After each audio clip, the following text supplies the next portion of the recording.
Murojaatim O'zbekiston Respublikasi Prezidenti Mirziyoyev Shavkat Miromonovichga, O'zbekiston Respublikasi Bosh prokuraturasiga, O'zbekiston Respublikasi Transport prokuraturasiga va Kasaba uyushmasiga.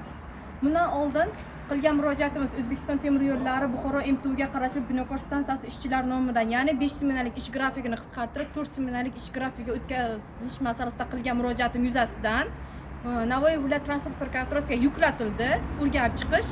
Lekin ammo Navoiy viloyat transport prokuraturasi bizning murojaatimizda hech qanday o'rganmadi va faqatgina suhbat o'tkazib Buxoro MTU kadrlar bo'limi yuristi va texnika bezopasnost boshlig'i bilan birgalikda muzokara o'tkazib, bizda chiqarilgan semina grafikimiz bo'yicha muzokara o'tkazganda O'zbekiston Respublikasi temir yo'llari Kasaba uyushmasi tomonidan qabul qilingan 2023-2025 yillardagi jamoa shartnomasida ishchilarning huquqi ko'rsatilgan punktda olib tashlaganligini, ishchilarning roziligisiz va o'sha punkt olib tashalganligi to'g'risida dalolatnoma yoki qanday asos keltirilgan to'g'risida biz hech qanday asos ko'rsata olmadi. Ya'ni bu noqonuniy. Hozirga qadar 2025-yilga qadar jamoa shartnomasida ko'rsatilgandek Toshko'ra va Binokor stansiyalari 5 smenada va 36 soatlik ish grafikida ishlashi ta'minlangan, issiq ovqat va 490 ming ovqat puli ko'rsatilgan jamoa shartnomamizda.